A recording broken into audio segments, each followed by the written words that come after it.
Hey guys, what's going on? Welcome to another edition of Fear the Walking Dead Snack Bites. So tonight we are talking about episode 6 of season 4 of Fear the Walking Dead, entitled Just in Case. And a lot happened tonight. We got kind of like a follow-up to the last episode that we saw, which obviously was a flashback about John Dorie and Laura slash Naomi, my new favorite character to hate. We saw, there was like part of me during the last episode, I was like, okay, you know what, I hate her, but we hated Negan at first too, and now we're starting to come around. I was hoping there was going to be some kind of thing in her backstory that made me say to myself, like, well, I get it, and her backstory for me didn't pay off. And I'm shocked that I'm even saying this, because I usually consider myself the person who can sympathize with really unsympathetic characters, but I don't feel bad for her at all after that whole story about her daughter and everything. I just think that she's more of an idiot. Well, one, I don't know that I actually ever hated Negan. I had a strong distaste for him for obvious reasons. But boy, when I hate a character, I hate them full force.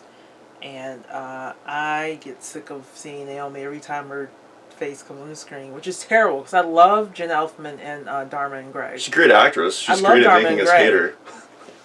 Yeah, so her whole backstory, number one, it was a weird thing because part of the show cut out accidentally with a random Shaquille O'Neal commercial. We're gonna have to we missed about 40 seconds of whatever her story was, whatever she told Strand to piss him off, we missed it.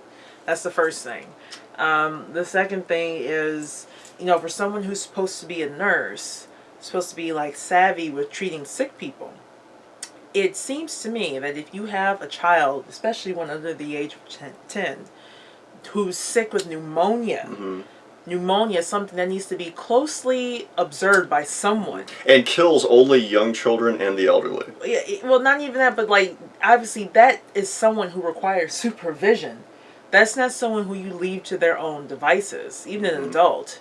And to leave them in the pantry, the one place where people need to go to get food, like this wasn't the basement, it was the food pantry. And she was shocked that her daughter died and turned and then ate everyone. The point is that there's no reasonable reason why you would think that a child left under those circumstances in an unlocked pantry door was not going to die and turn into a walker. And furthermore, if you did think that she had a chance of living, why would you not tell somebody else about the possibility of that happening and then barricade the door so that if they did turn, somebody would be ready to go ahead and take her out? If she knows that there's a risk of her dying and coming back, why would you purposely put a ticking time bomb in the one place that the entire rest of the community needs to go for sustenance? And I'm not a nurse. That's fucking retarded. But I'm someone who had pneumonia. I was 11, and my mom found me on the bathroom floor, the carpet. I told her I didn't feel well. She didn't believe me, and she came into the bathroom. I was just kind of like on the verge of passing out. Right. This is what we're talking about. So to leave her alone, to even, just to get fluids into her or to keep her fever down. Like, I had to go to the emergency room. That's how serious pneumonia is. And as a nurse, that's what gets me, is because she's a nurse. There's no way she could not have known that she shouldn't have known better. Yes, she needed antibiotics. That's true. But she also needed someone to monitor her in case things went horribly sideways, or at least give her fluids, keep her fever down, And there were a million ways to do that. I mean, like, I get that she had that whole explanation of like, oh, well, I saw people get kicked out under suspicion of being sick. That's not the same as saying, like, listen, like, my daughter has pneumonia, I'm going to get, antibiotics for the pneumonia. We're going to tie her up so that she can't possibly be a danger to anybody else.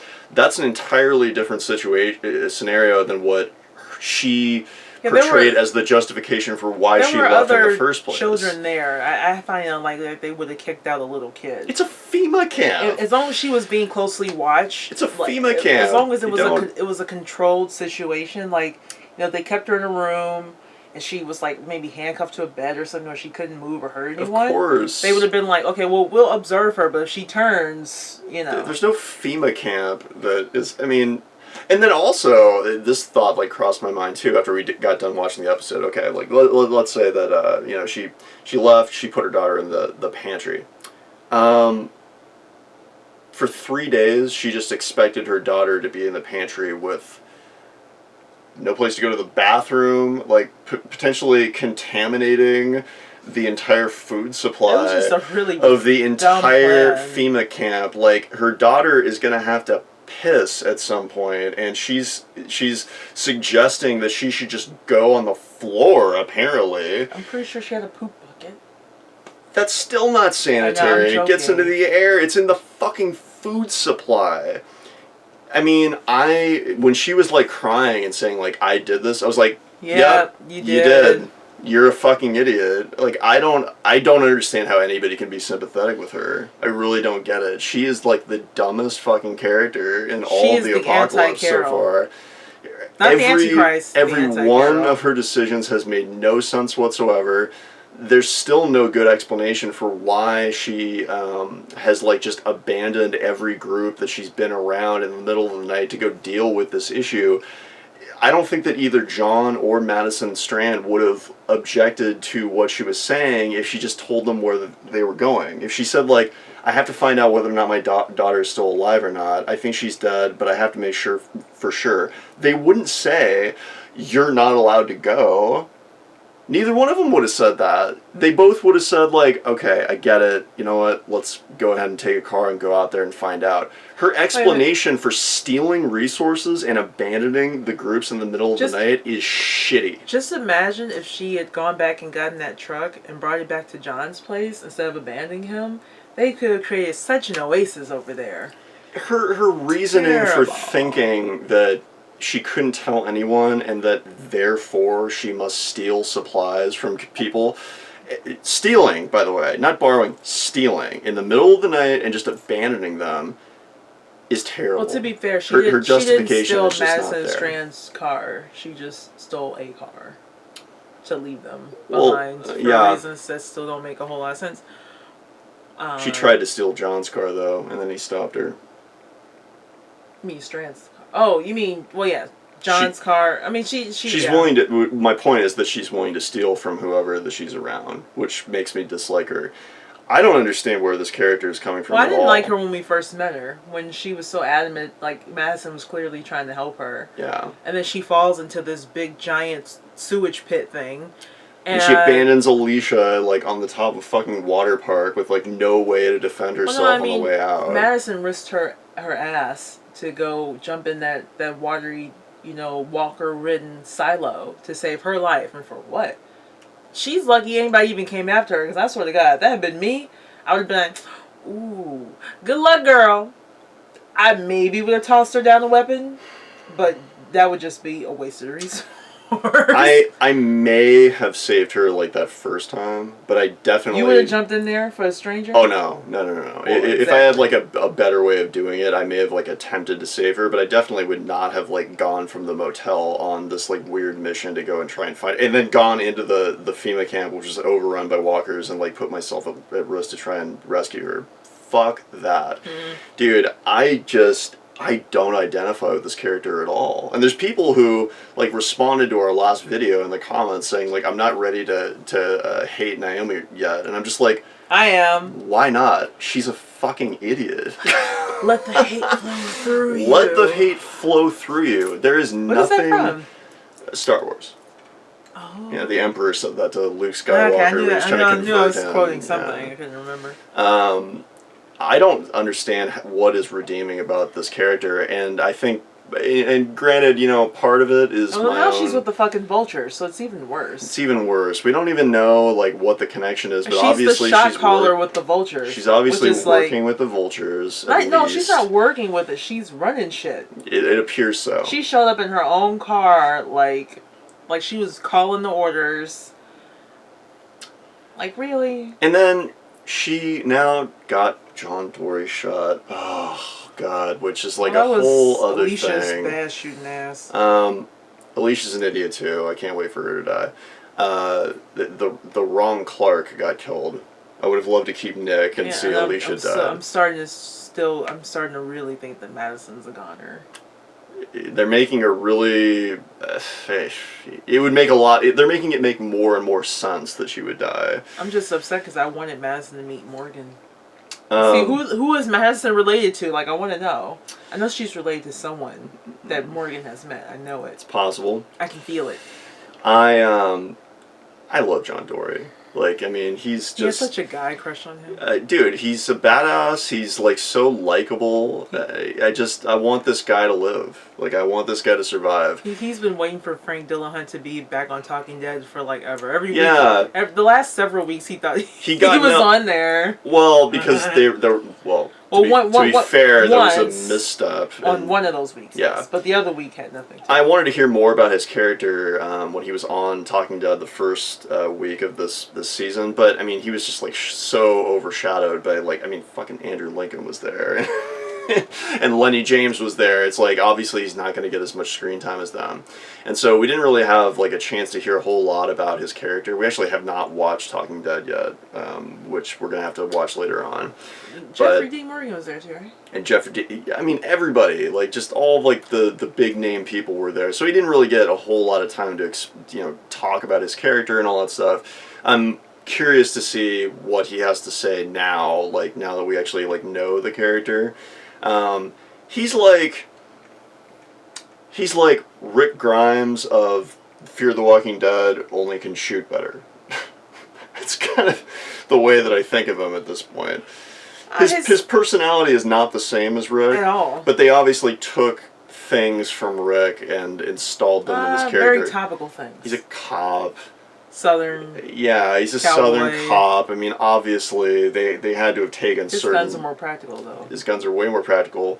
They put, like, a scene in every episode of him, like, being a badass with those guns. I mean, that's part of the reason why it's so fun to watch him, is that, like, there's always, like, some amazing scene of him using those guns. He had this showdown with this vulture at the beginning of tonight's episode, where he, like, warns him point blank, like, I'm gonna put my weapon away, and even then, if you try and shoot me, I'm still gonna fuck you up. And the guy, like, decided to be dumb and do that anyway, and he just on my worst day. He said, yeah, you can go for that gun, but I'm faster than you on my worst day. And then the guy doesn't listen, and he manages to shoot off one finger, which I thought was a really interesting tie-in to the story that he told last week about how he tried to do the same thing with the robber, but he missed, and the guy ended up bleeding out. He didn't. Well, he shoot him in the leg. Yeah. He tried to take him out in a non-lethal way, and it backfired. But he displayed this week that, like, he is capable of doing that